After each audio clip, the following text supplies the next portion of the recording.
beside the Watchung Mountain stands our school so dear.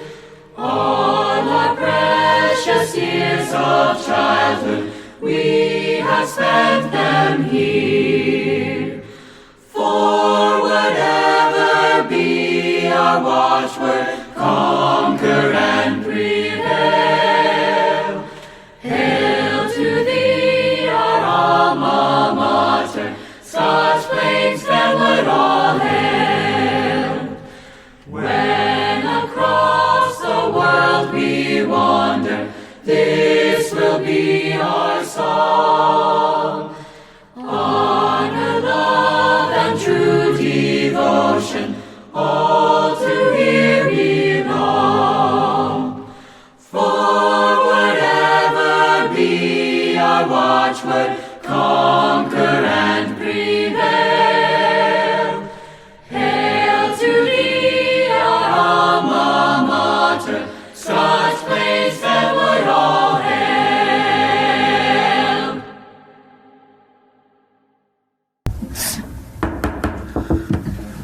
Call this meeting to order. Mr. Jones, can you please call the roll? Ms. Bauer? Here. Mrs. Boroff? Here. Ms. Brody? Here. Mrs. Mitchell? Here. Ms. Suriani? Here. Ms. Williams? Here. Ms. Winkler? Dr. Kolakowski? Mr. Murray? Here. The quorum is present. Can we please all rise for the salute to the flag? Ready? Begin. I pledge allegiance to the flag of the United States of America and to the republic for which it stands, one nation, under God, indivisible, with liberty and justice for all.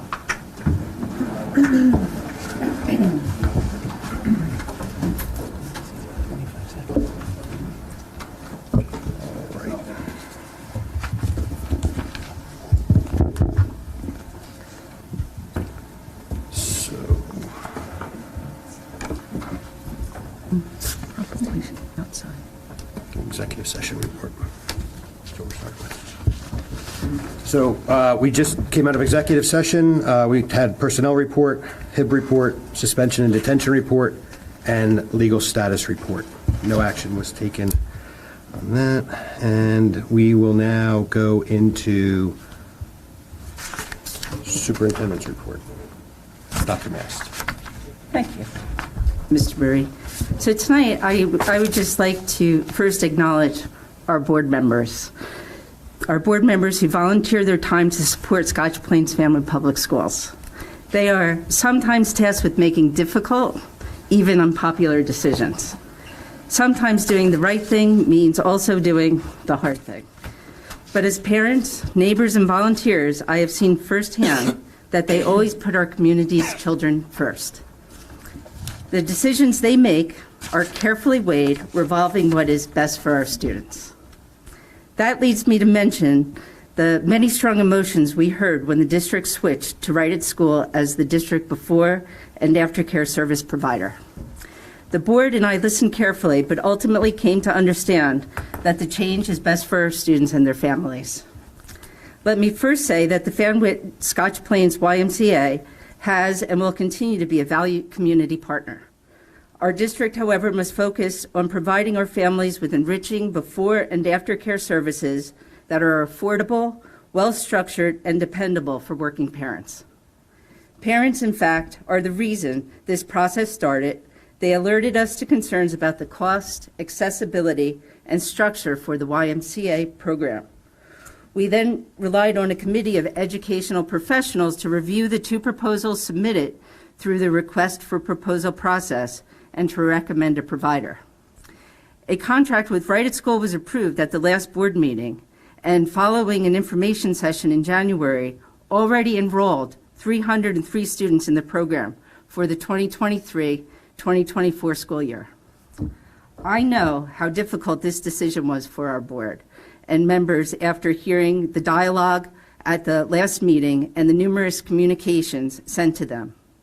I also recognize how difficult this is for our neighbors at the YMCA who are clearly loved and invested in the community.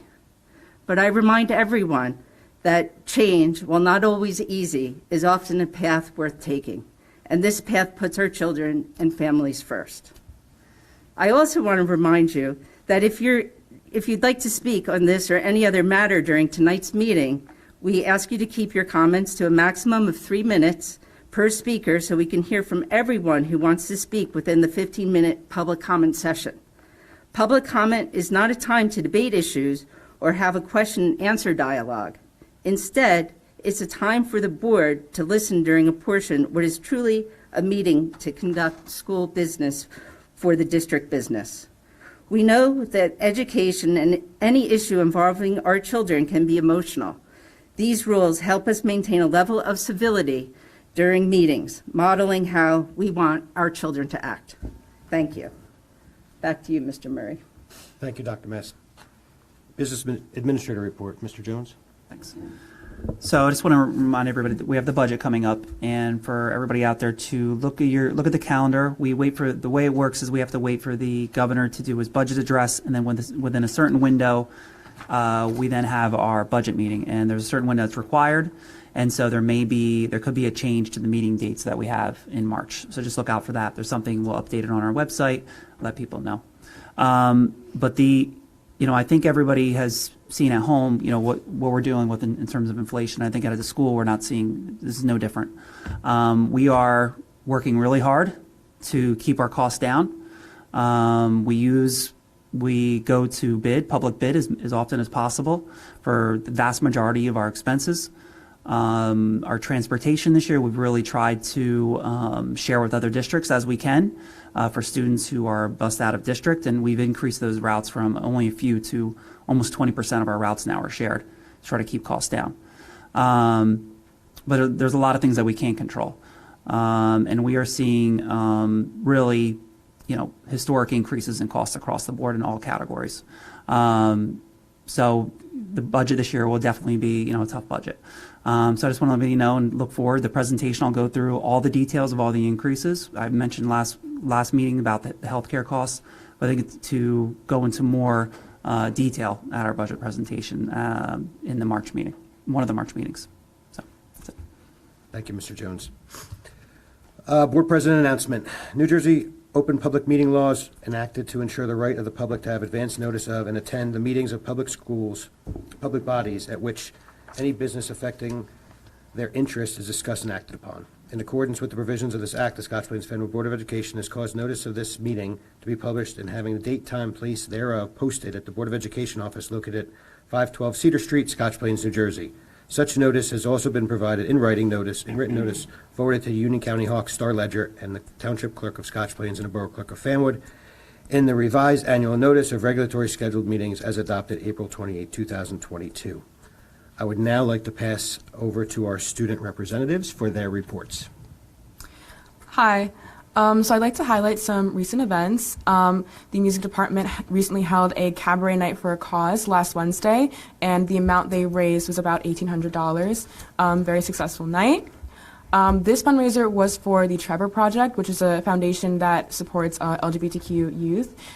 And the January issue of the Panscotian came out about 2 weeks ago.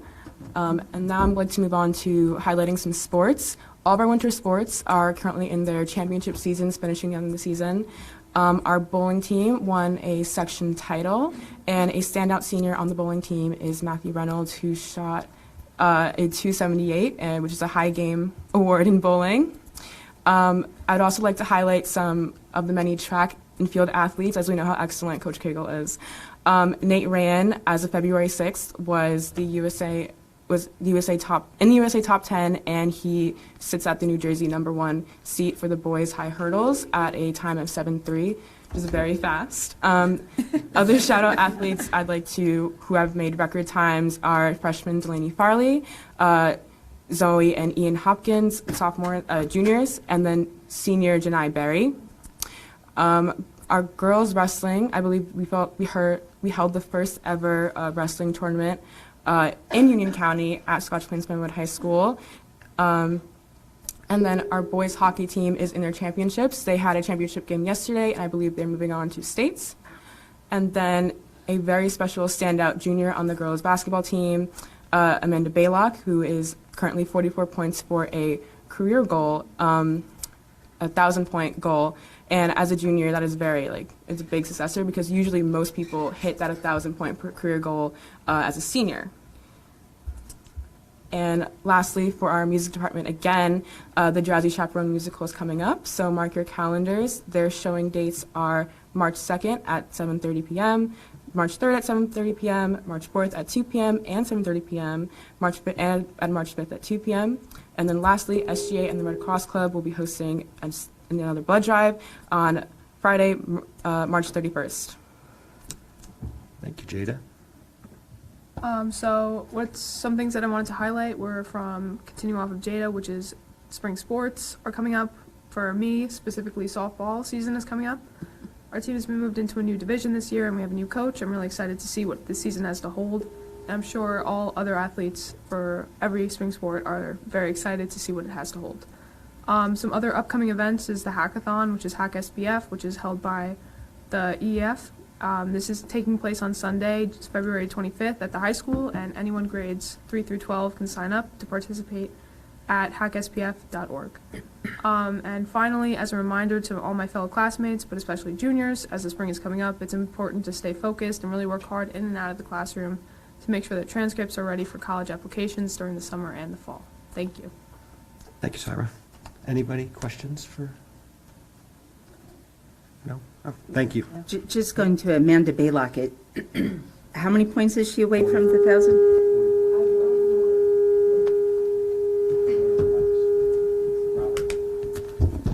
There you go. 44, I think. I believe we said 44, but I don't know if that number is totally accurate, but I just wanted to highlight she is very close to that goal as a junior. And do you know how many students in Scotch Plains history have hit that 1,000 goal? I believe it's around 7 or 8. I think so too. But if you guys ever attend, and I strongly encourage you to attend boys or girls basketball game, you can see we have like a banner in the gymnasium of all the students who hit that 1,000-point career goal at Scotch Plains High School. Thank you. Great, thank you. Okay, so we have an instructional update tonight. We're going to be hearing from the Terrell Middle School Choir. So this is an exciting time for us. We love when the students come in and demonstrate all the stuff that they're doing. So we're going to move, I think. Are we moving? Or Yes, staying? we're going to move, otherwise we will be observing the heads. And we welcome you to come up. We have reserved seats. So sorry. Did I just push that?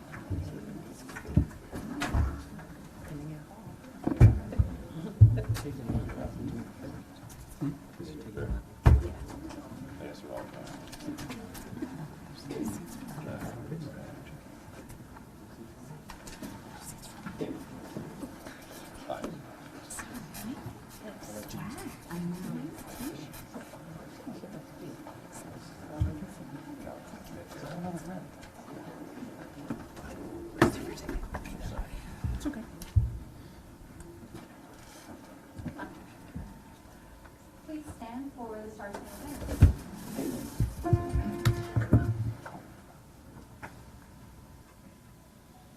Oh, say, can you see by the dawn's early light what so proudly we hailed at the twilight's last gleaming, whose broad stripes and bright stars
song is called It Feels New, a winter song. It's by an artist named Pink Zebra. Don't know who they are. But awesome music. This is a piece from the winter concert that the TMS Select Choir sang. So enjoy.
Oh,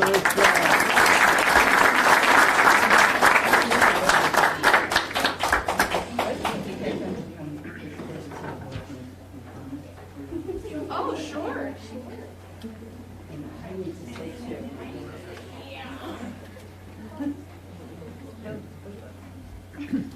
All right, Red, we're gonna go back that way. Okay. All right, we're gonna flip. So if you're looking this way, you're gonna flip to look that way. Yeah, just gonna.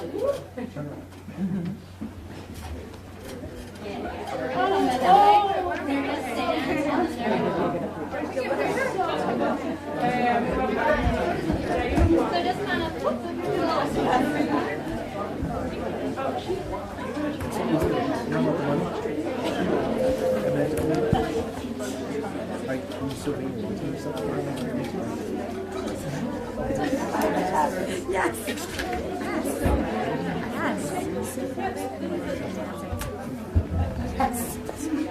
So we just want to thank you. I mean, that was fantastic. Thank you all. We love it. Love it.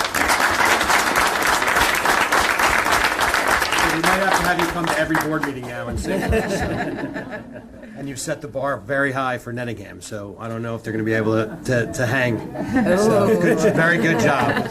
And the alma mater, unbelievable. I mean, if I think about it, a few years ago, we didn't even have nobody even knew the alma mater. Mm-hmm. So the fact that you're, singing the alma mater, it's amazing. So thank you.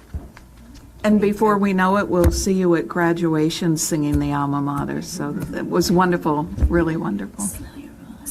Yeah, I want to thank you for coming. I really enjoyed it. And I heard all of the harmonizing was incredible. I didn't hear one part louder than another. You really carried that out perfectly. I heard all of the different parts, and I really felt that at a heart level. Thank you. It was amazing.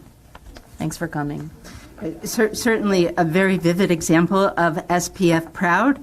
And I'm wondering if Megan, you could just speak to when this group meets and when they practice and how you've brought them to this level. Sure.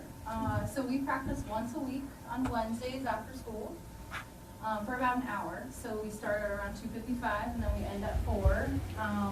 And I mean, these singers are awesome. They learn super fast.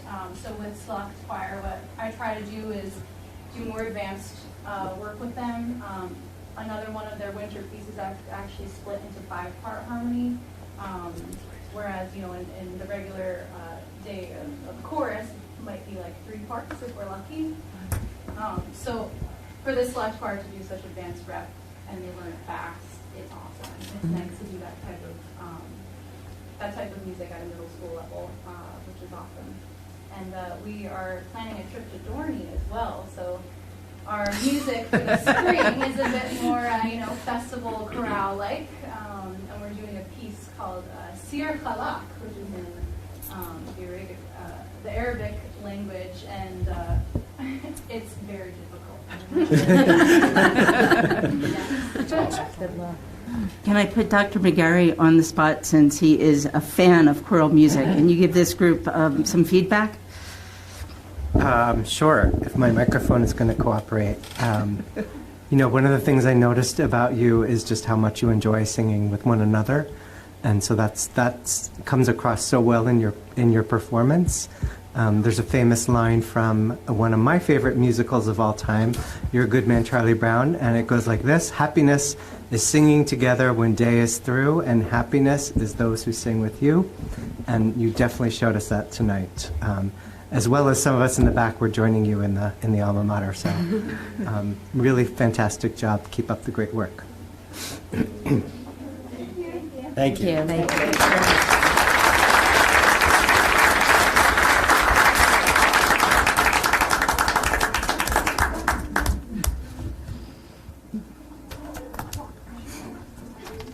My microphone is misbehaving. Yes. It's going to put you on the spot all night long. Thank you. Thank you. Yes. Yeah. There you go.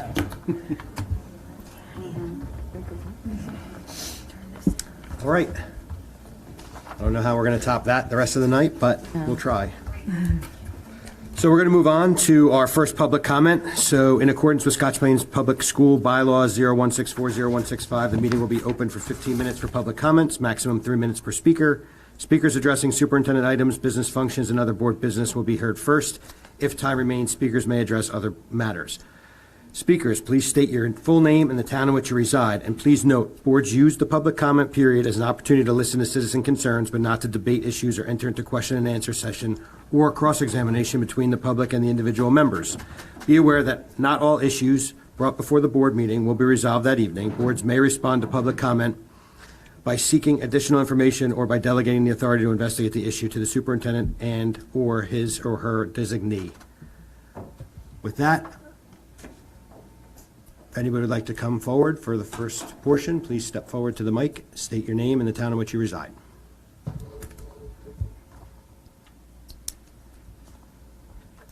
I guess I got here just in time. Good evening, everyone. Can you hear me? Is that on? Yeah, it works. Okay. Good evening. My name is Skylar Wolf, and I reside in Scotch Plains. I have a prepared statement. Forgive me, I am a lot of breath. I was over at School 1 coaching basketball 5 minutes ago. So, it isn't on. There we go. We can hear her. Hey, look at that. That doesn't count. Okay. So, once again, I am here representing myself and my wife Emily at the Board of Education. As I mentioned, I was late tonight because I was coaching youth basketball, as I believe in local investment in our children to better our community. It's been 1 month since the Right at School debacle the Board of Education has put on our shoulders. Parents have been scrambling to decide where to send their kids for aftercare. We've asked multiple questions of Right at School that were not answered clearly. We continue to wait patiently for the promised FAQ on aftercare from RAS that has not arrived.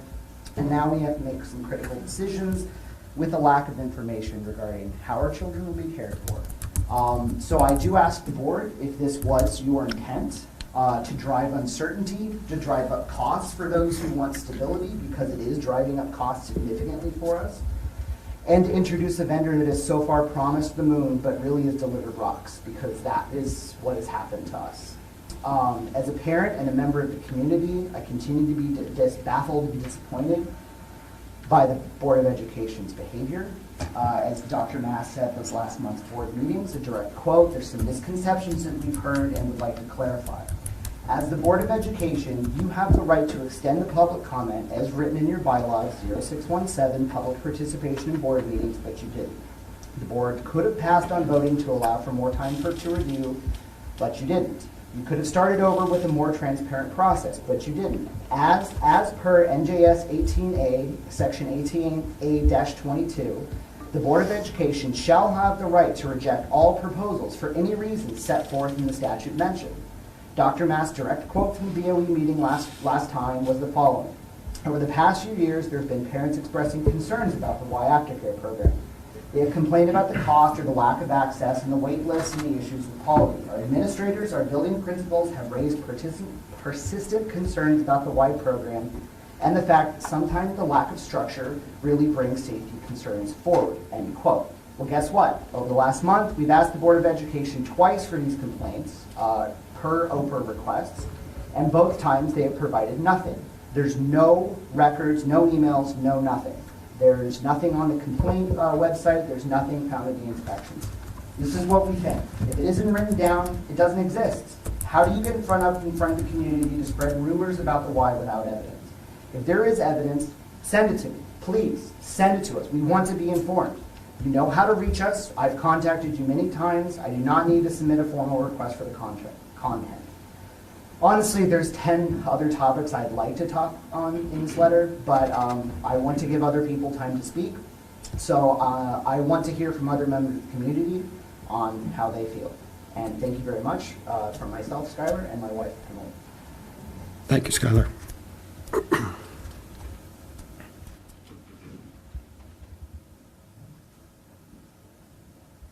Hello, I'm Pam O'Neill. I live in Scotch Plains. At the last meeting, I spoke about how disappointed I was regarding the Board of Education's nonsensical decision to award the before and after care program in the school to a for-profit firm right at school. I wrote a letter to the editor of the Tap and the Hawk outlining the facts as I understand them and how this terrible decision was a loss to everyone in the town of Scotch Plains and Faneuil. I wrote about how a nonprofit organization uses funds for the betterment of our community and how RAS will use part of their funds to pay the Board of Education, to pay taxes, and to kick money to their investor, a private equity firm based in Chicago. Today I have two topics I would like to explore in more detail. These topics are ones that have stayed with me after I witnessed the last meeting. The first topic is the comments made by the superintendent regarding the complaints, which were reiterated again today, that she received supposedly regarding the conduct of the Y. I'm really troubled by these comments. If these complaints were indeed about the conduct of the Y, why were they not discussed with the Y? Why didn't the Y have the opportunity to refute these comments, to correct whatever needed to be corrected? It makes no sense. Clearly, if the complaints were truly made, then the failure to communicate these complaints to the service provider is negligence. I don't see any other way around it. If the complaints are not true or are wholly exaggerated, then the superintendent and others on the board have defamed the YMCA, a global organization serving communities for more than 100 years. It is my understanding that defamation can be criminal or it can be a civil tort with damages. Which is it? Defamation? Is that what we're talking about here? Or was it negligence?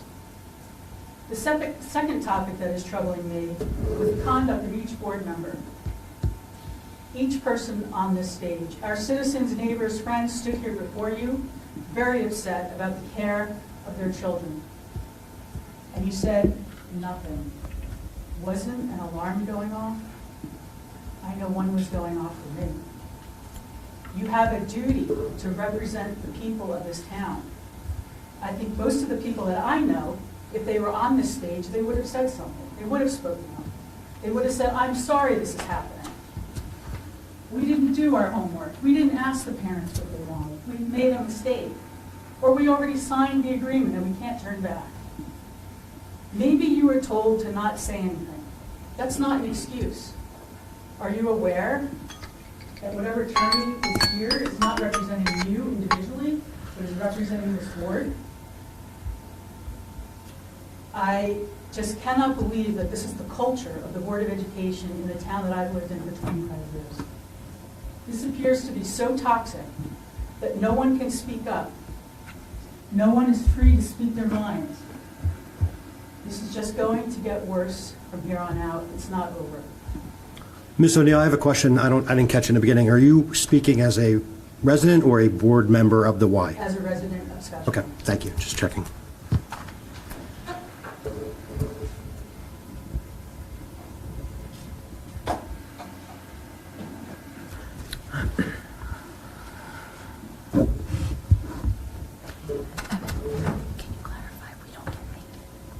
Gary Morris, Fanwood. Imagine hiring a babysitter for a Saturday night. After a late evening, you come home to find a different person watching your kids. It turns out your regular babysitter found a stranger to watch your kids while you were out. They never spoke with you to ask permission. They just went and did it. Would you ever trust your babysitter again with your kids? Of course not. This seems completely crazy, and yet that is exactly what has happened with the aftercare and before care RFP. The parents were not actively involved in the decision. In the last board meeting, we watched an entire presentation on a sense of belonging. One of the key things in developing a sense of belonging is listening to what others have to say, especially the parents. Ignoring a petition signed by over 500 parents seems to be quite tone deaf. You know, if in doubt, just say it is part of the strategic plan. Well, I looked at the strategic plan. According to the SPF Strategic Plan Community and Partnership Engagement Goals, Objective 1, identify which types of information are delivered through which channels to reach all stakeholders. That was not done, and it's not right. I was very, very fortunate. My children didn't need aftercare and before care. The people who need it are desperate for that care. Let them have a say. I saw when I researched Right at School online, I saw that there were many communities where they had dual situations, where it was Right at School and another provider within the same school. Why not let the people decide by putting their children in the one that they want? Rather than make the decision for them, let the people decide. Very easy, very democratic, very American. Thank you, Mr. Morris.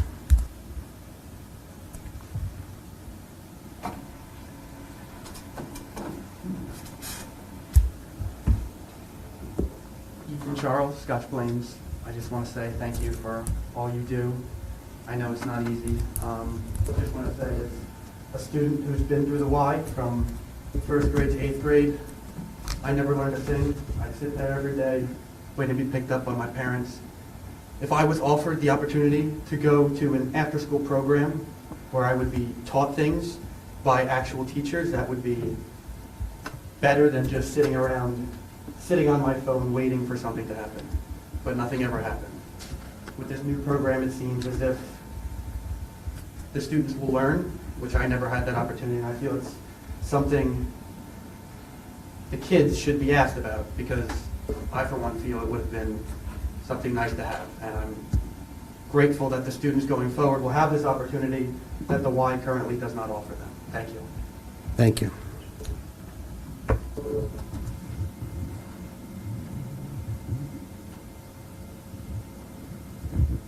Any other public comment?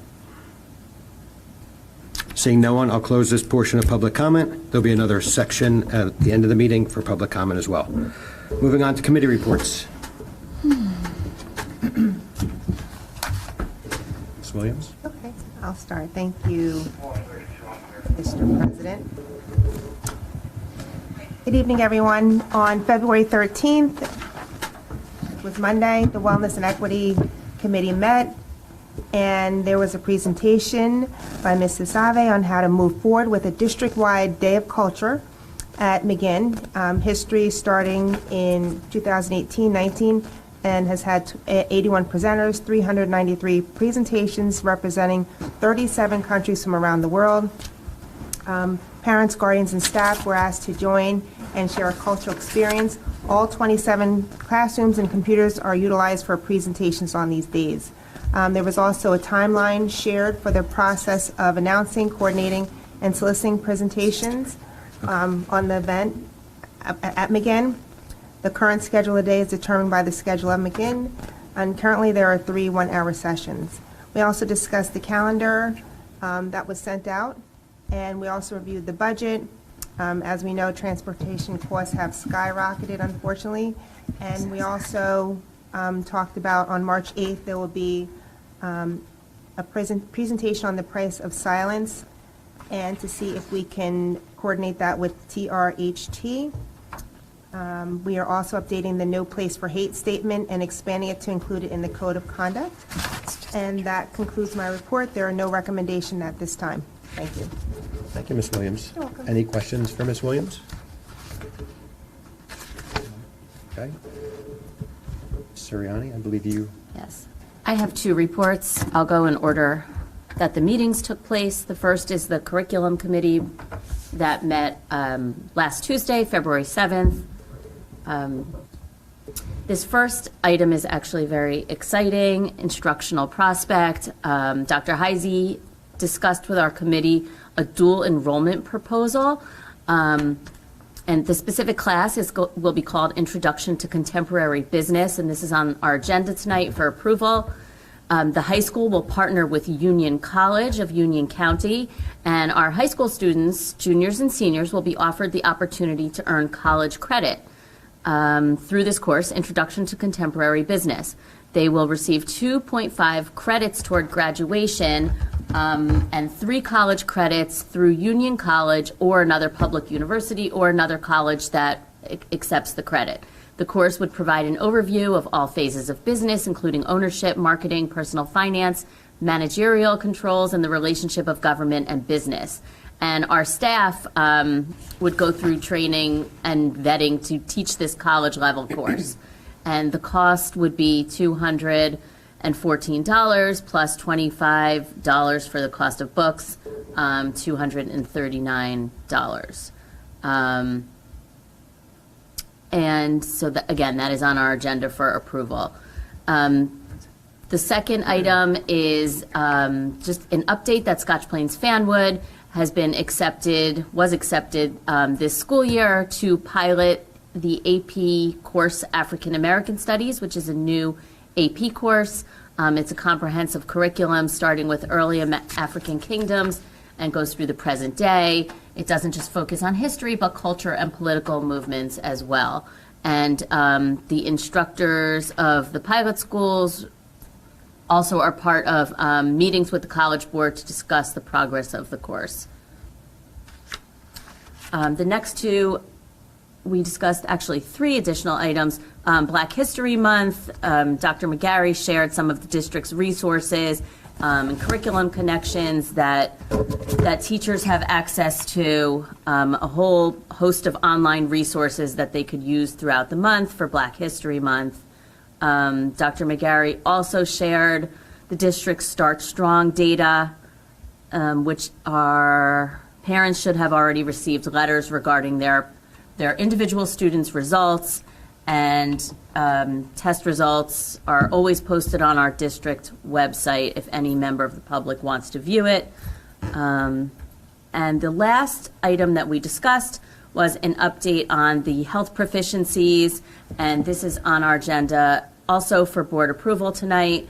Director of Counseling and Wellness, Christine Iarusi, and Dr. McGarry discussed with the committee an update on the draft grades 6 to 12 health and physical education proficiencies, and we've been talking about these for quite a while. The draft is the result of the New Jersey Student Learning Standards and input from the 5 focus groups that occurred over the last 8 months, and we have discussed those as well.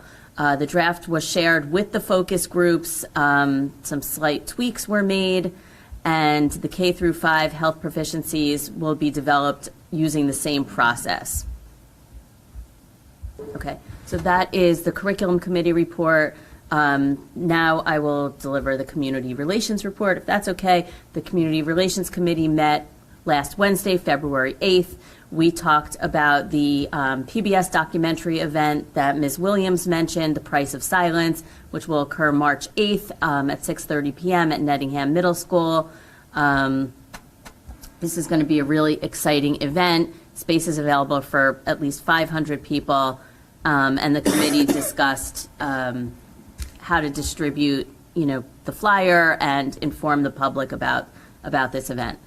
Dr. Mass shared information from each of our schools in her Good News report as part of the superintendent liaison meeting that she holds. Some of the highlights were the McGinn Day of Global Cultures that Ms. Williams also mentioned.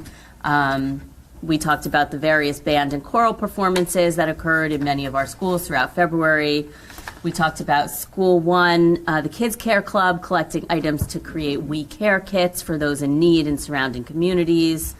At Terrell, they had a guest speaker from the Spanish TV network Univision to discuss the importance of Spanish language learning, and she spoke to all 8th graders. At Nettingham, there was a recent assembly with Mikey Fallon in which he led students through a series of vignettes examining stereotypes that we tend to feed into and why it's important to reconsider ways in which people label and form opinions of one another. And finally, at the high school, there are many items of good news, but one thing that we talked about was the Model UN conference, and SPFHS winning the premier delegation. So a lot of good news across the district. We also discussed an update on the new before and after care provider and the upcoming information sessions that will be taking place in the individual schools. And we also discussed the draft calendar for the upcoming school year, communicating with the community about it, and adding a companion tool describing the various holidays and days off. Thank you, Ms. Siriani. Yes. Anybody have any questions for Ms. Siriani on either of her reports? Any other reports, Ms. Brody? Go ahead, we'll go down the line. You go next. I have the policy committee report for Amy Winkler, who couldn't be here tonight. I think we'll do that under policy. Never mind. No, because I think you have It's coming, just wait for it. Yeah, you have to kind of do this when we do policy. Okay. Because you'll have Thank you. to read a bunch of stuff, Rookie right? move, thanks. Yeah. I would have done the same. Yeah. Just building the excitement. Sorry. We're used to Amy. Yeah, that's right. I have a finance report. We had a meeting on January 30th, and as Mr. Jones had mentioned, we discussed the budget. And what we did, high level, we went over the large expense items and the expected increases. Transportation has excessive increases. It's through the state and the country. So that's a very large issue. The tech, there's an increase in lease purchase due to the one-to-one computers that we have now, and we have an upgraded phone system. Natural gas, there's an increase in fees. Insurance, nationwide, there is a sharp increase in cybersecurity insurance. Maintenance supplies up at least 30%. PERS is the pension that and you guys can explain this better, but it is a pension cost that we have to give back to the state, and that we expect a sharp increase on that. Health benefits, we have a very high loss ratio for this year, and we're looking for all kind of possibilities to lower those costs. And in a nutshell, we discussed the funding options, such as state aid and extraordinary aid, but we won't know what those will be until March. So as Mr. Jones had said, we can't really finalize till March. And that's my report. Thank you, Ms. Brody. Thank you. Any questions for Ms. Brody? Any other committee reports? All right, enrollment numbers. So enrollment numbers were sent out as of February 10th. Letters to the board. We received a significant amount of emails that were received by the board from the public and forwarded to the appropriate administrator. And we will now move over to superintendent. Can I just ask a question? How does the enrollment numbers compare to previous years? I was trying to remember. We're up, and most of it, we're up at least 40 in second grade. It's the largest second grade class we've had in over 10 years. So yeah, we're up probably a little bit over 100, and we expect to be higher even next year. I think the one thing is, of course, the developments. We all know about their opening up. That's one thing. We don't know how many students they'll bring in, but one thing we know for sure is that we hit a trough in births last year, and the births from 2017, 2018, we expect them to start next year, and for the next 2 to 3 years, births, the birth correlation is increasing. So, thank you. Dr. Mass, superintendent. Okay. So I'm going to group these by ones that do not need roll call vote. Subject 1 is the HIB. Move that the board approves the superintendent decisions on the listed HIBs that were reported in executive session on January 19th. Subject 2 is the field trip request. There are 3 field trips that are listed that I'm asking that the board approves. Number 3, I have a proposed 12-month employee calendar that I asked the board to approve. And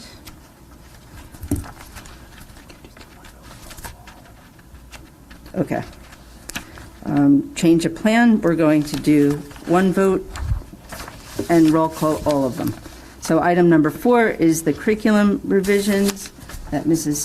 Serenati, that Stephanie has updated us on. And for number 5, there's an update to the matrix of forms, if the board can approve those 5 items. Do we have a motion? So moved. Second? Second. Any comments or questions? Right, roll call, please. Mr. Jones? Thank you. Ms. Bauer? Yes. Mrs. Boroff? Yes. Ms. Brody? Yes. Mrs. Mitchell? Yes. Ms. Siriani? Yes. Ms. Williams? Yes. And Mr. Murray? Yes. Motion carries. Personnel? Personnel? I ask the board to approve the recommendations that were made this evening regarding personnel in exec. Do I have a motion? So moved. Second from anyone? Second. Any comments or questions on the personnel report? Mr. Jones, roll call, please. Ms. Bauer? Yes. Boroff? Yes. Ms. Brody? Yes. Mrs. Mitchell? Yes. Ms. Siriani? Yes. Ms. Williams? Yes. Mr. Murray? Yes. Motion carries. Mr. Jones, business updates. Number 1, staff training. Number 2, related services, special education. Number 3, ed data services. So this is, we use ed data for a lot of our supplies. And the way that works is they do our bids for us. So they go to public bid to get the absolute lowest cost. And then we pay them a small fee so we can purchase through them. Number 4, Somerset County Educational Services Commission. This is, because of the extremely high costs in transportation, we've started to use additional ESCs in order to see if we could lower the costs. So this is one of the additional ESCs we have started using. And unfortunately, we really haven't seen much decreases, but at least we're trying to use different avenues to lower costs. Number 5 is a donation for a new board that's going up for our records for our track and field and swim, so it's a good one. Rep theater vendors. Number 7, outside bus cameras. These for our district school buses. Number 8, library book disposals. Number 9 is instrument disposal. That's mostly for parts. These are old, very, very old and not working instruments. Number 10, we had an issue this year at the football games. A lot of kids jumping up and down, is my understanding. So we had to replace some of the bleachers and some of the stands. So we're going to reinforce them. So we're going to put some extra supports under there. So good problem to have. Number 11, non-publics, a requirement to board approves the funding for these grants. Number 12, high school skills room. This is a revamp for students that need help with life skills, and this will provide them a room that they can go into and learn these skills. So looking forward to that. This is just the first approval to do just the plans, and then we'll have another approval down the line to actually approve actually doing it. 13, standard or fire and security drills. 14, financial reports. 15, disbursement listing. 16, payment of bills. That's it.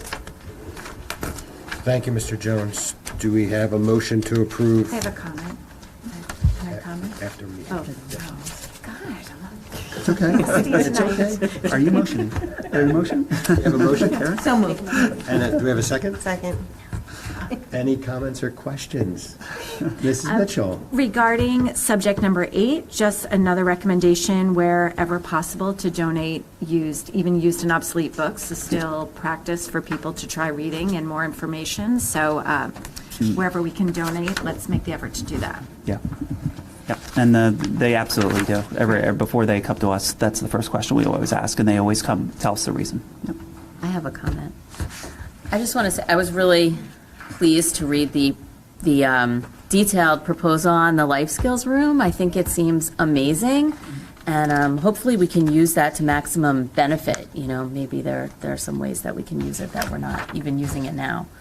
And I also, this might not be an appropriate time to say this, but since we're live streaming, I just want to, periodically, I like to say that it seems like we vote very quickly, but that, we do get the agenda a week in advance, and while we don't discuss it as a board, we do have opportunities to ask the appropriate administrator, questions, and come to thoughtful decisions on our votes.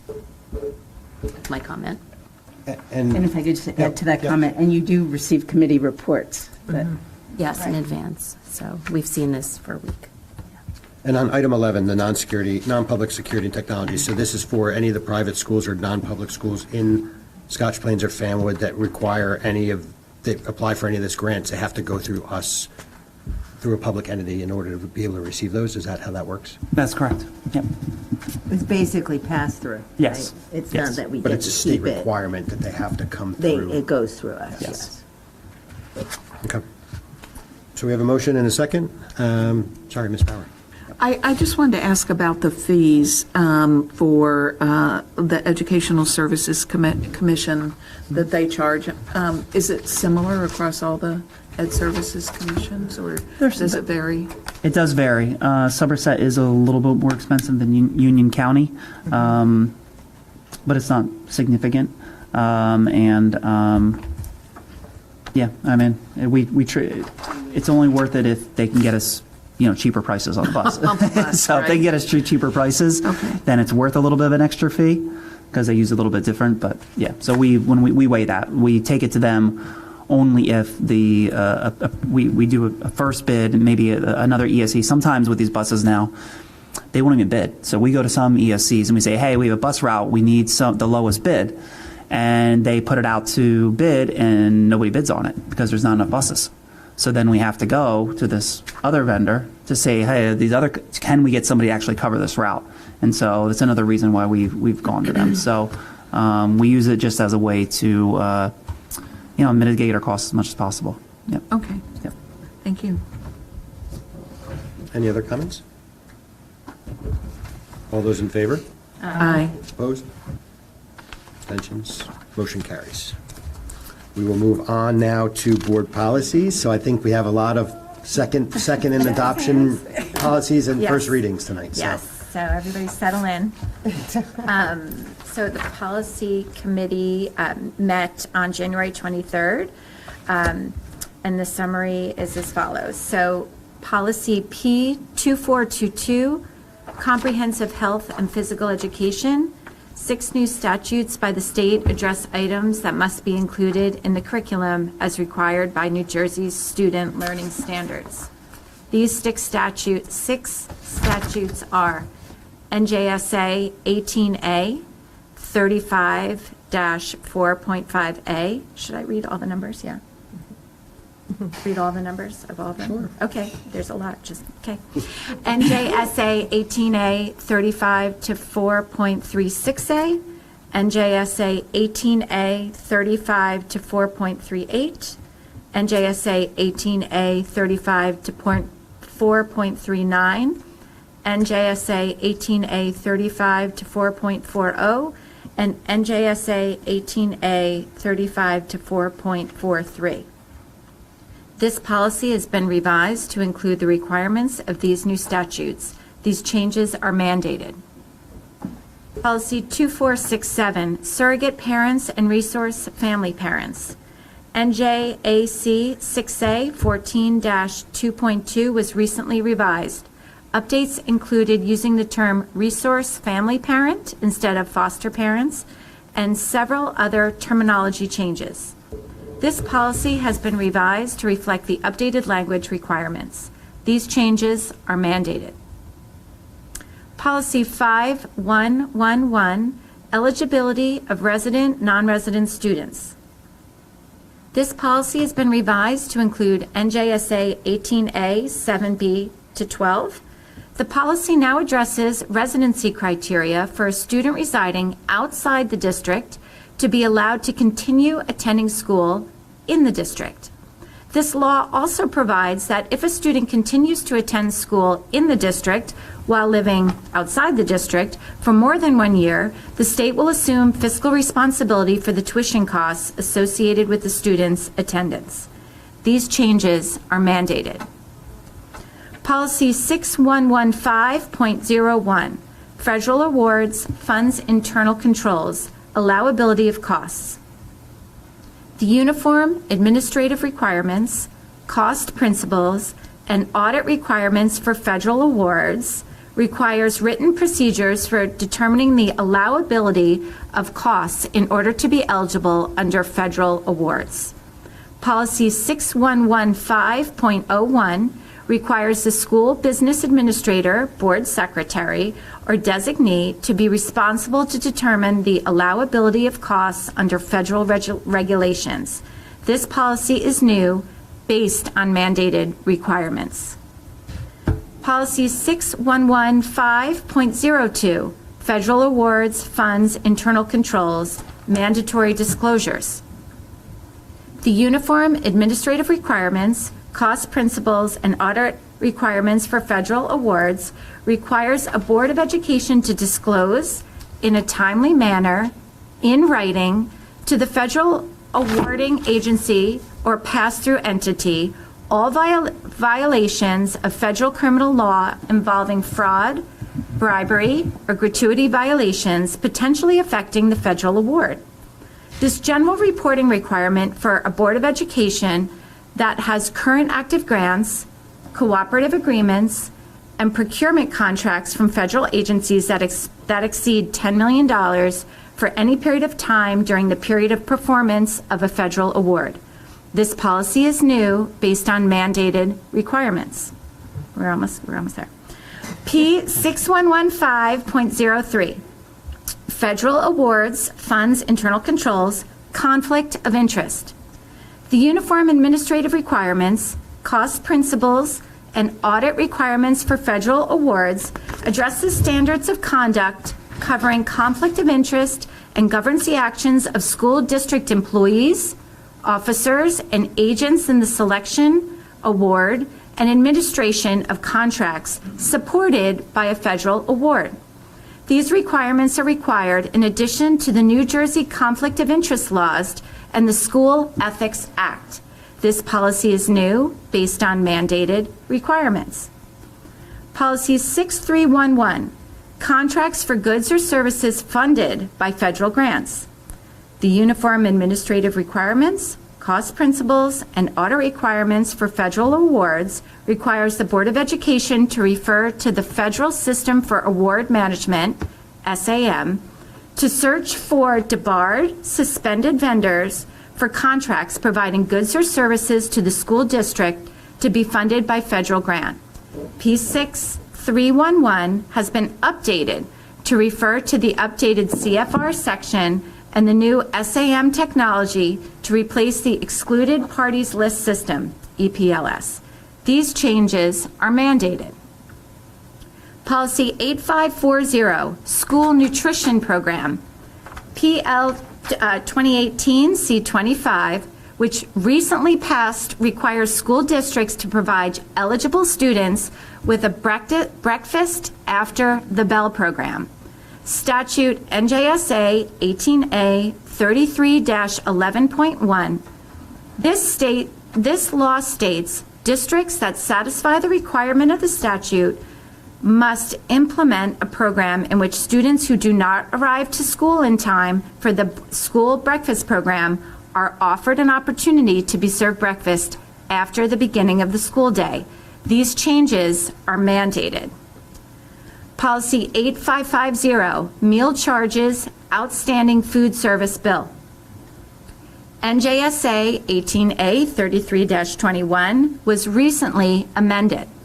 The amended statute prohibits a school district from taking certain actions in response to a student's school meal bill being in arrears. These prohibited actions include, but are not limited to, the student being publicly identified, requiring the student to sit at a separate table, wear a wristband, or do chores or other work to pay for the school meal. Requiring a student to discard a meal after it has been served because the student's inability to pay for the meal, if the student's meal bell is in arrears, and serving the student an alternative meal. The amended statute also requires the school district to take certain actions if a student owes money for the equivalent of 5 or more school meals.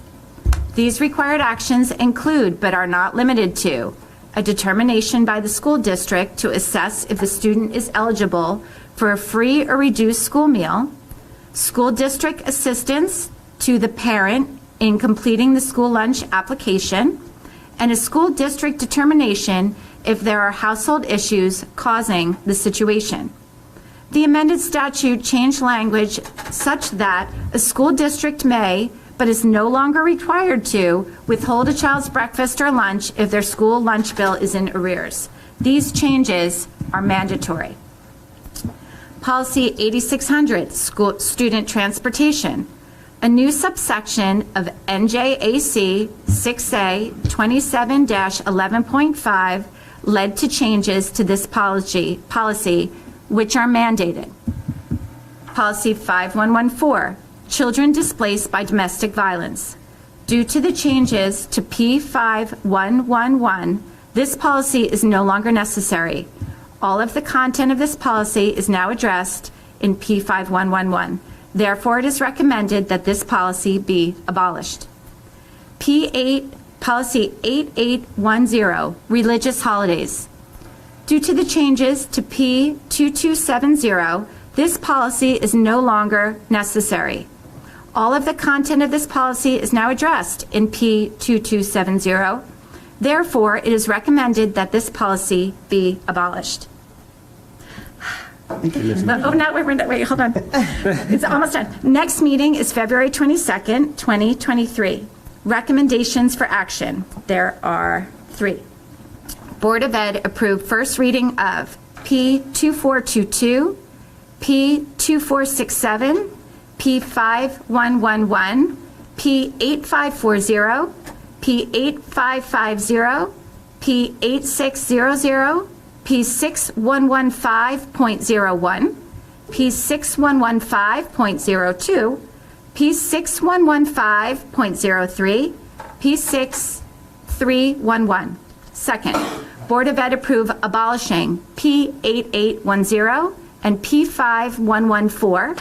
Finally, Board of Ed approve second and final reading of P2415.04, P2415.50, P2415.51, P2415.52, P2415.53, P2417, P7410, and R7410.01, P7510.3, and lastly, P and R 9320.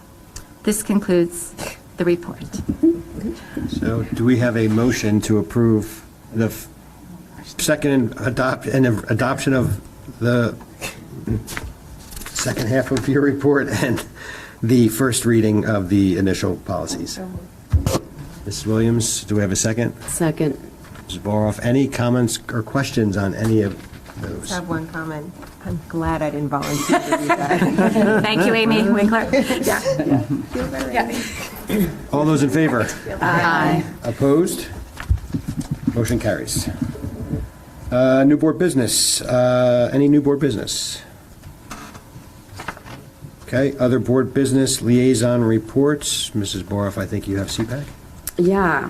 I have a brief update on CPAC. We met this past Monday, and we really did a deep dive into the role of liaisons. So each school building in the district has liaisons for CPAC, and so we really talked about the roles of the liaisons and how to share information with both the PTA and general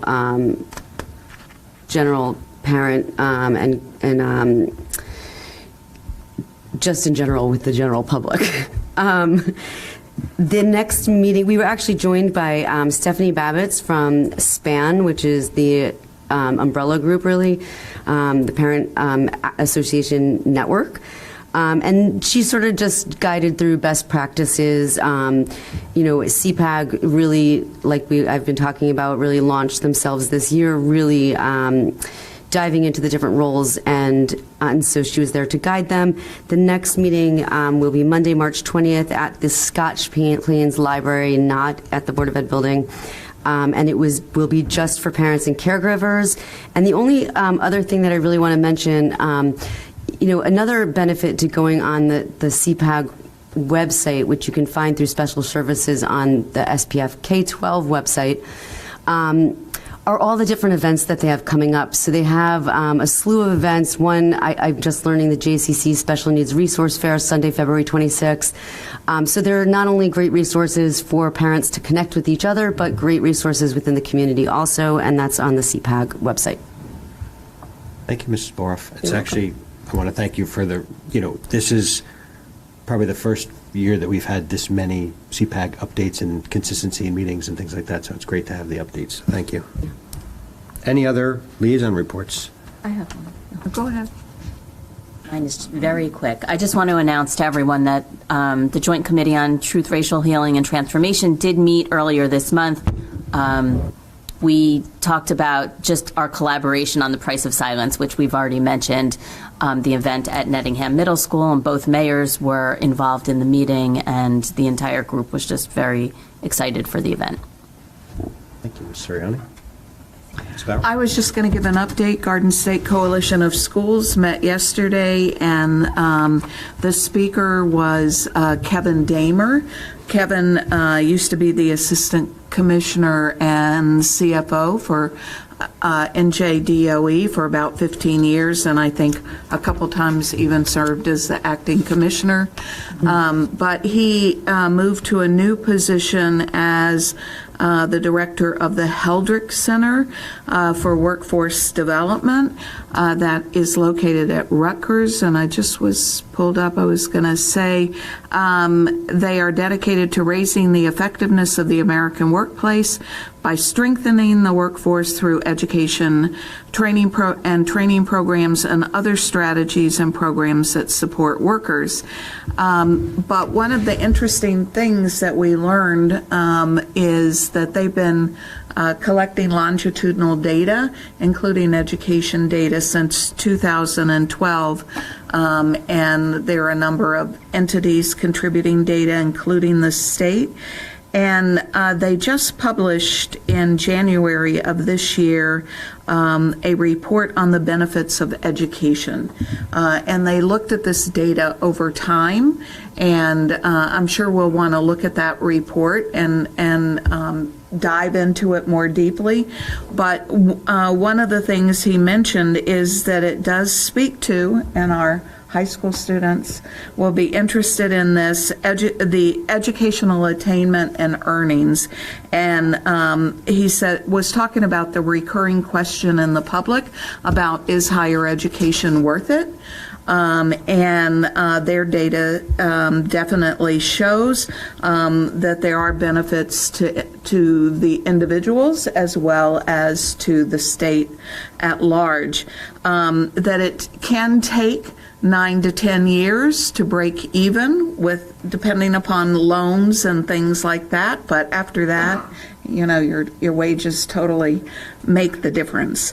And he was talking about this is probably the first in a series. So if you want to go to the Heldrick Center website, I'm sure you can find this report, and I think it'll, have information we'll want to share with students and parents. Thank you, Ms. Power. Any other liaison reports? Seeing none, we'll move over to workshops. Request to attend workshops or workshop reports. None. Okay, resolutions. So, Youth Art Month. So we have our lovely artwork around the room, as we always have a change every time we have a meeting, which is nice. So we have a resolution. Would anybody like to make the motion to adopt? So moved. Ms. Bauer, do we have a second? Second. Ms. Ms. Mitchell, any questions, comments? No? All those in Yes, favor? we're very fortunate in Scotch Plains Fanwood with the variety and the interdisciplinary work with the arts and the way our teachers have embraced arts integration. Thank you. And I would also piggyback on what Ms. Bauer was saying, that there's so much evidence of how art just augments all the other subjects that we're teaching here. There is no drawback to this. So this is a wonderful addition and just shows the commitment of SPF to our students all around. Thank you, Ms. Mitchell.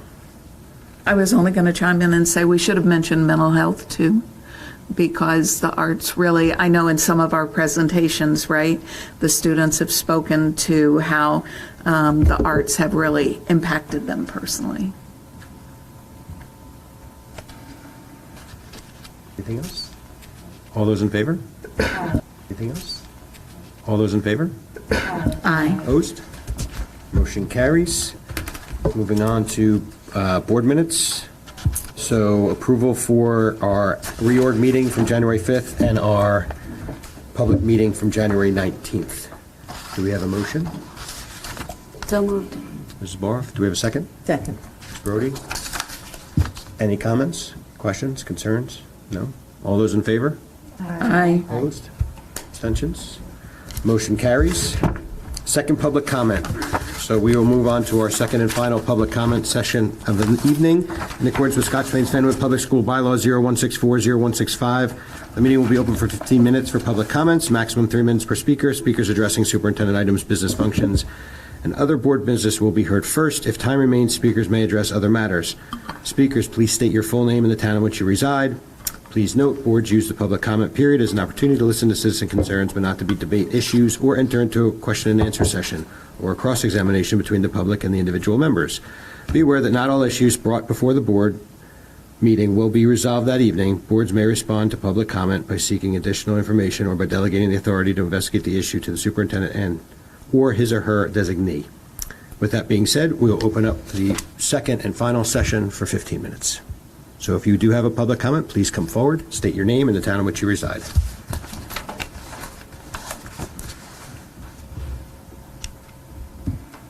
My name is Jeff Pachella. I'm a resident of Fenwick. I just wanted to talk about the enrichment programs that you mentioned. It's not like about, I definitely agree, like, our kids need enrichment. But that enrichment actually costs more money than what it would cost already on that daycare. And I know that because I was on that Zoom debacle. I don't use the word debacle lightly, because either you decided not to really communicate how many families are actually have a concern with res, or their incompetence to think that a personal Zoom account would be good business. And if that's their good business, I'm really concerned what their good business would be for our kids. I mean, who doesn't know that possibly 400 families, maybe half of them want to be on that call, which is 200. Now, if I do a quick internet search on Zoom, 200 is more than 100. Wow, big deal. So that's a big problem I have there. But those enrichment programs cost more money. Now, don't get me wrong, I spend a lot of money every month on enrichment programs for our kids, and I'm sure every family and Scotland's family pay a lot for enrichment programs. But maybe that's something that might be included, but it's going to be extra, which is kind of a problem. But actually, when I was sitting there too, I was actually recalled back to our last meeting where our council actually spoke on behalf as legal counsel. I used to do a lot of investigations and interviews for work. I always found that whenever someone asked for counsel to be used for this, they were always guilty as hell at the end of the day. I'm not saying you guys are guilty, but it was always something that was kind of interesting. Except for one group that we talked to that actually, from their perspective, they actually followed the rules to the T. And at the end of the day, though, they were still terminated at the end of the day because they really didn't see that big picture. They actually were able to, they went out, they secured an amazing contract deal worth tens of millions of dollars with the company. And they would have made, if you think about that point, on January 1st, they could wake up out of bed, and they realized they already made KPIs for that year, and for the next few years as well. So they were probably pretty happy. They thought they did a really good job. What they didn't take into account, though, from a company perspective, is the big picture and also perspective. Because the way that they got that contract although we did a full pressure test on like our local like SOPs as well as like external like ideas, and they didn't still account for the overall perspective of what people were thinking. And actually, we actually had like C-level conversations. I actually spoke with like the CFO of the company as well as like the HR person. And they had one question they asked like over and over again. And they said, "Do you think they learned from like their mistakes?" Because they were very adamant about how they'd done everything correct, except they never took accountability for the big picture of what would actually occur, like what the perspective was from everyone else. And that was the reason why they're actually terminated, because they didn't see a global perspective for the company. They saw it as just being like their own personal like gain in a sense. So from that perspective, like, we really should think like, for us, is like maybe we should consider what all of our parents are thinking. Maybe take that into consideration too, because I know we're all told, hey, we shouldn't like listen to other people. Matter of fact, we probably taught our kids that too, like, you should always do what you think is right, and not listen to people. But sometimes we should probably actually listen to other people and actually take what they have to say into account. Because sometimes they actually might have a good point of view. And from that perspective, that's like pressure too. Like, we get pressure from like that friend, or that's the cases, they put pressure on us. And as we all know, pressure sometimes it makes diamonds, right? Diamonds are great. You take that currency, you can walk away with it too. Maybe I'm hoping you guys will actually want to see maybe some diamonds here, some currency to actually take into perspective what the parents are actually saying.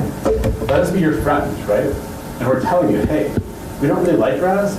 We're a little bit worried. They already had a really bad foot with us by just that first Zoom call and no lack of responses for us. So, take that into consideration. There's also pressure makes volcanoes, and volcanoes erupt, right? That's a big problem too.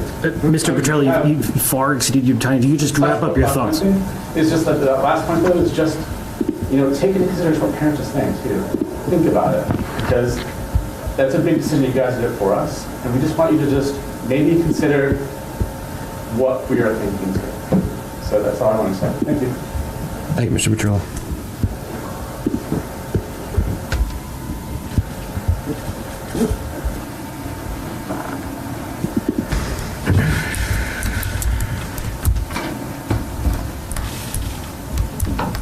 Aaron Morris Fanwood. I got an opportunity to see Dr. Mikey Fallon. I thought he was great. I thought his anti-suicide message was very pertinent. And just to put it out there, 988 is the suicide hotline if somebody's listening in and needs help. And that brings up a thing that I've brought up a number of times, is a Speak Up program, an anonymous Speak Up program. I'm sure many of you have heard the story by now about the teacher that overdosed in Westfield High School. How in the world could that happen in this day and age that nobody knew this? And the interesting thing is, I know this is going to sound weird to some of you, I'm on TikTok, okay, because my kids were on TikTok.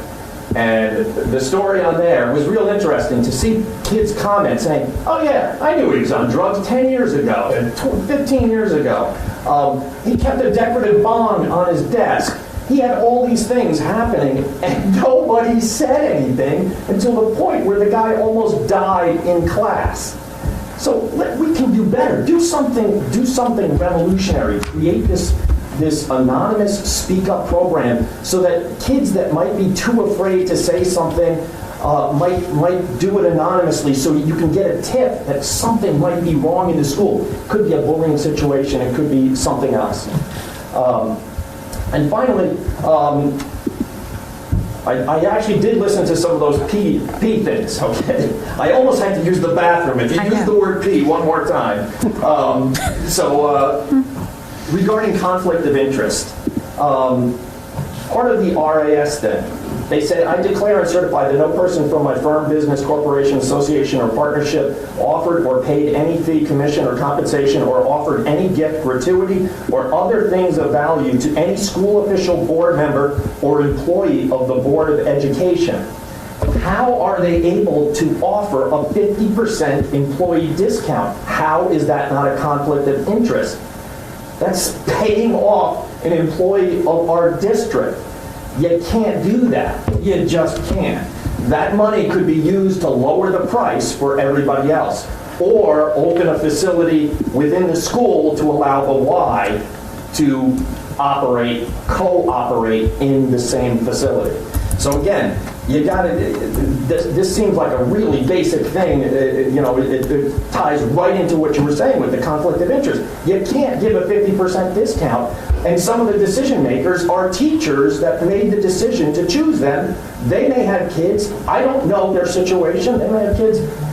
Why should that person get an advantage over everybody else? A 50% discount could amount to $2,000. $2,000. That's called bribery. Thank you, Mr. Morris. Wow, I nailed it. I nailed it. Perfect time.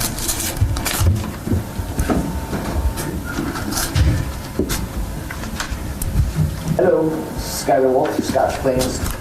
I have one positive thing I wanted to mention. I did read the newsletter, and I did just hear a committee report on the Begin Culture Day. I see kind of throughout that there's like schools get something, other schools get something. I'd really, really like to see that Begin Culture Day expanded to the other schools, because it sounds amazing, and that's the kind of stuff I'd love to see our kids get more exposure to. I already think that look, I grew up in Arizona, our school system's nothing to write home about. It's awful, and so like I already think we're leaps and bounds here, but like let's keep that going. And so like, you know, if you guys want positive feedback from us, you know, that's definitely something I would like to see. I do want to reiterate a little bit of the point that was made earlier about like, we the parents really don't want to be your enemy. I don't have the energy to fight with people for a long time. I really try to be pragmatic here. If there's a way that we can have better liaisons with the parents, better communications, if you don't have a communications officer, hire one. If you do have a communications officer, maybe do a review, because I really think that like the community wants to be involved. We want to help. We want to give you the perspective that we offer here. There is a lot of concern that this was kind of sprung on us, and there continues to be a lot of concern. A lot of the rationale between like right at school versus the Y, like in the proposal, just doesn't seem to be coming to fruition, right? Behaviorists, they were kind of caught off guard by that question. In fact, if you look at their proposal, in your RFP and your request for proposal, it specifically states that you need to have the master's certification of a behaviorist. They didn't even provide one. You know, the enrichment programs, they were very clear that they're like, yeah, that's not happening the first year, right? This is a one-year contract. The staffing, like in one hand, they told us, yes, guys, we have spots no matter what. And then someone brought up Fort Lee, and they said, well, we got it figured out by November. I don't know about you, but like COVID was hard for everybody in terms of dealing with care and everything. If we have to go back to, there's a question of when our kids and where our kids are going to be between September and November or later, like that is a mess, and that's going to be really bad. So think about that. But my bigger point is like, what can we do to work together? What can we do? If there are parent liaison, you have two great student liaisons. Is there a better parent liaison program that we can have? Is there a better way to engage in the community? There's lots of options here, and we just want to be part of it. I want to be part of this community. I want to be part of what happens with my kids. So, you know, I implore you, and I'll do it every month. I'll ask, like, hey, how are we doing on, you know, engaging with parents? Because I think that's a really, really good way to build that base back to us. So, thank you for your time. Thank you, Mr. Wolf.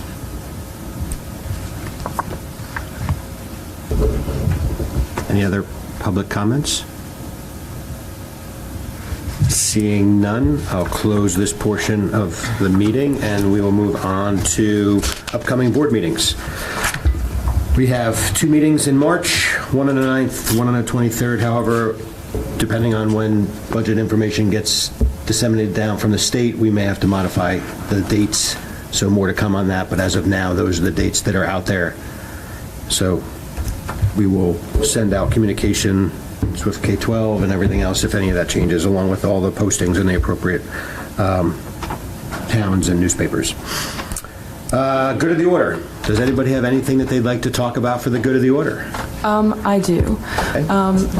I attended the curriculum meeting last week, and I'd like to say, when talking about Black History Month and Black History Month education in our schools, I was really pleased with the resources that on a Padlet that was shared that was posted. That's across all of our schools, K through 12. It's really amazing to see such a big change in our curriculums, especially for the elementary and middle schoolers, being able to be educated on Black history. And I would also like to say, at the high school, I did miss this in my report, the Black Student Union is doing, I think, like a quote of the day before our morning announcements as an acknowledgement from Black leaders and for Black History Month. Great. Thanks, Jada. Of course. Anyone else good in the order? Hi, everybody. No more policies. I'd like to congratulate the Scotch Plains swim team who made it to the semifinals in the Central New Jersey division. It was a tough loss to Chatham, which is number 1 in the division. So, but more importantly than that outcome was just the camaraderie that you saw and the efforts. How beautiful after the years of being home, the kids the young adults cheering each other on and really giving their all. So great job, team. And also the career day at Nottingham Middle School was fantastic. There were 3 sessions for this in the afternoon. I was there with many other parent volunteers from all across the boards representing many different professions. And I can speak for the classroom where I was speaking. The student involvement was really interesting and robust and comical at times. So great job, Nottingham, for creating that forward thinking for our students and presenting real people of the options that lay ahead for them. Thank you. Thank you, Ms. Mitchell. Yeah, it was nice. Anyone else? Mrs. Bow? I just wanted to echo, I know that our 2 board members over there already spoke about the price of silence, but I'm not sure in Scotch Plains Fanwood we've had the opportunity before to have a public screening of a PBS documentary and have the filmmaker and people who were in the documentary at that screening. So I think this is a very exciting opportunity. I hope there'll be a lot of students who will be attending. And I know I've seen the documentaries, and I can't tell you how much information is in there that at least I absolutely did not know about New Jersey. And so I hope we'll have a good turnout. I think it's going to be a wonderful program. I did want to thank Mr. McGarry and his staff talking about input for all the many, many meetings around the health proficiencies that were held over many months. And I wanted to give a shout out to ice hockey. Thank you for mentioning that. I think ice hockey started in 2009, 2010 as the first pay-to-play sport. So that's exciting about the state championships. And then I saw on Twitter that we have a job fair. So I think we want everyone to know that we're, if they want to work as lunch aides and what else? Recess. Lunch aides. Lunch aides? But of course, anybody. And recess. Lunch and recess. Lunch and recess, yeah. Lunch and recess. So that's it.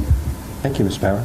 And just to follow up on that, Dr. McGarry worked very closely with Christina Iarussi on all of those meetings, and she's here tonight. Oh, I didn't know that. From our committee meeting, yes, thank you. I have a couple things. Sure. The revised proficiencies will be on the website tomorrow. In fact, they may already be there. Last week was the National School Counselors Recognition Week, and just wanted to give a shout out to our school counselors. The board received, too late to be reported at this meeting, but a really nice email from a School One parent commenting so positively on the work of the school counselor there, the student assistant specialist, and just her care and attention she gives to each and every student and the culture of the school. And just one other thing, our schools all tend to do things a little bit differently, but there is a multicultural night coming up at School One in March that I wanted to draw your attention to, March 21st at 6:30 p.m., sponsored by our PTA over there and with our staff. And PTAs are a great way to get involved in having your voice heard as a parent as well. And just to extend that, there was a meeting this week with the McGinn leaders on that global initiative on how to bring it up to scale in all of our schools. So we're a fan of that idea. And Dr. Mess attended the Chinese New Year celebration at the high school last Thursday, which was very well attended. I think I've never seen so many kids devour so much food in my life that they actually had to order more to get delivered. So that was entertaining to watch. So it was good. And I just want to say something regarding ice hockey, that Mrs. Bauer was instrumental in bringing ice hockey to the district, so. So I'm going to probably regret saying this, but because of the mild winter we've had, just if it continues, we do have some additional give back days that I think get tacked on to our Memorial Day weekend, potentially. So You just put the whammy on us. I am trying to allow people to plan ahead. Yeah. That when you have 70-degree weather in February, at the end of February, it's a little strange. So just throw it out there. Keep in mind, keep an eye on the school calendar. If all goes well, you'll have some additional days built into your Memorial Day double weekend. Whammy you just put on us. I apologize in advance, but My kids thought there should have been enough forethought about the weather to make the day after Super Bowl that give back day.